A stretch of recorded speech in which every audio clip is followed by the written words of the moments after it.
have her, she's too fat for me.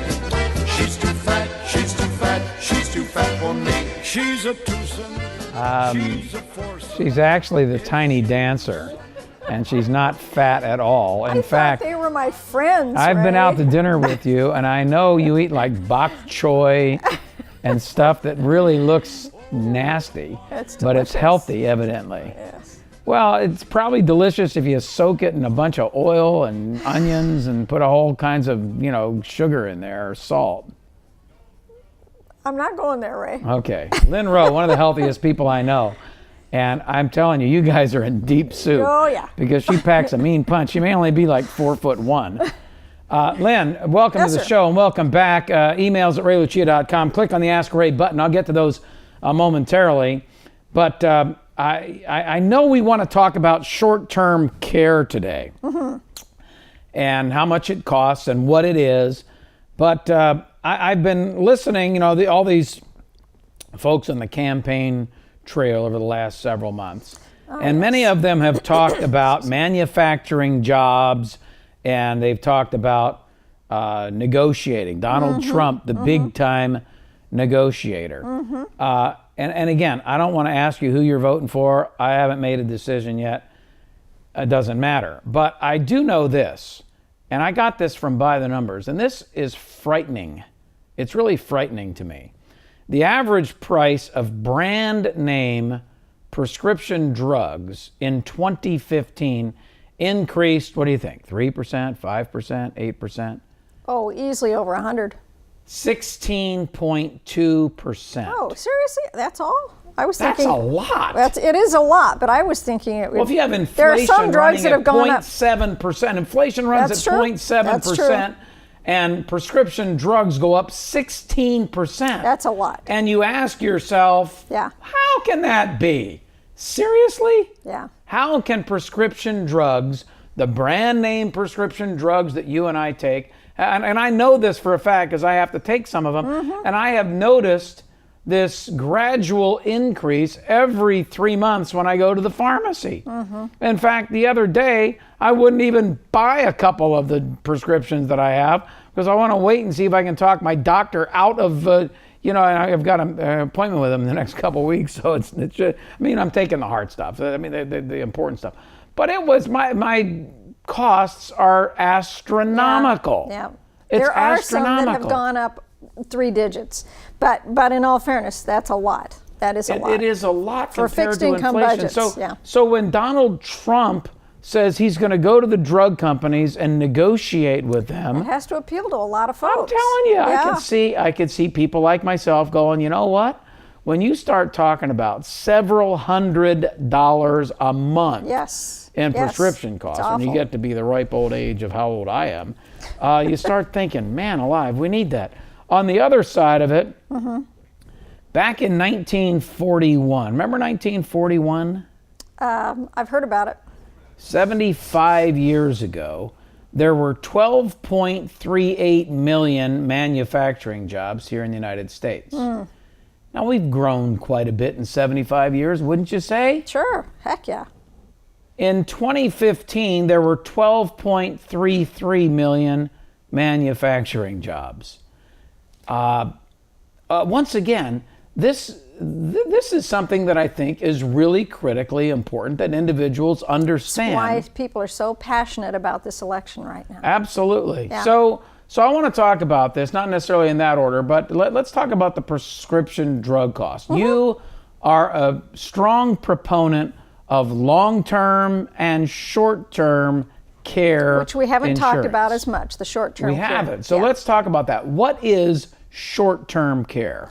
Well, what we know, Ray, is that 50% of the claims going into the insurance companies right now are less than a year long in their length. So that means that people are either 50% are recovering, which is the case, and 50% are not making it. But the short-term care oftentimes can solve a problem, a huge problem, because it can give you that cash flow immediately to be able to pay for that care, especially if it's home care, but there are short-term care plans that cover facilities as well. But I'm telling you, Ray, these are a fantastic opportunity for somebody who wants to keep the budget down a little bit on the care side, but at the same time they want something that's going to come in and pay a portion of the bill or all of the bill or whatever. In addition, there are plans out there. We were talking about the prescriptions. This just dovetails right into it. There are plans out there that actually put in money toward your prescriptions every year. Now, it's not a huge sum of money. It's $250. It's a drop. But think about it. If that's coming off your premium, that's a nice little discount. Everybody spends $250 on prescriptions in a year. Heck yeah. All you have to do is have the flu. So give me an idea for a 60-year-old or a 50-year-old or whatever, what the premium would be for short-term care. What would it cover? Well, okay, let's just talk about one plan, the plan that we just referenced that pays for the prescriptions or pays toward the prescriptions. I mean, this one is it's a limited plan. It's a 1-year plan. It pays for skilled care to come in, okay, up to $150 a day. Wow. Yeah, and it'll pay for, inhalation therapists. It'll pay for. What's an inhalation therapist? Somebody that helps you with breathing and does the. That makes sense. I'm just not that informed. They'll pay for a physical therapist to come in. I mean, they'll pay for skilled folks to come in. They also pay toward the actual caregivers. They pay for a shrink to come in, because I think that's what I need. No, but they do have a benefit that's medical social services.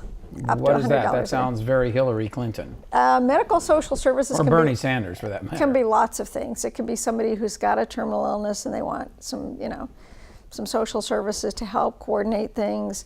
It could be somebody who's trying to deal with family things. I mean, social services. So somebody that has a terminal illness, obviously short-term care, if the person's going to die within a year, it could make a lot of sense. All right, so how much am I paying for this policy? Well, this particular plan, and it's not in all states. So those of you who like the idea of this, call me. Let's find out, But you have plans that will cover just about every state, right? I have other plans that exactly. But we're just using, this is like an example, just get people thinking, get the juices flowing. I mean, $400 or $500 a year, Ray. No, it's not $400 or $500 a year, and you get $250 back from your prescription drugs. Look at those numbers.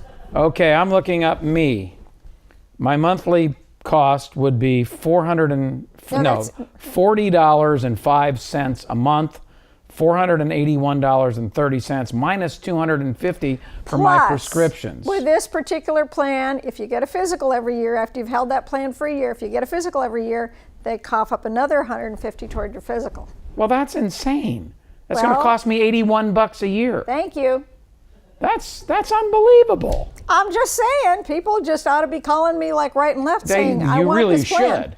You really should. I will admonish you right now to call this number, 877-270-3127. That's Lynn's direct hotline, 877-270-3127. You can learn about this as well on our website, iwantmyltc.net. But here's the thing, you got to talk to somebody. I know you don't like talking anymore. You like texting and emailing and all that. But you know what? Lynn and I are still old school. We like talking to you, because then we can get inside your head and design something that's best for you. Right. Isn't that what you do? Exactly right. I want to know what this is an amazing, amazing benefit. There's better information about this plan, good news about this plan. Okay, we'll come back and talk more with Lynn Rowe right after this. Don't go away.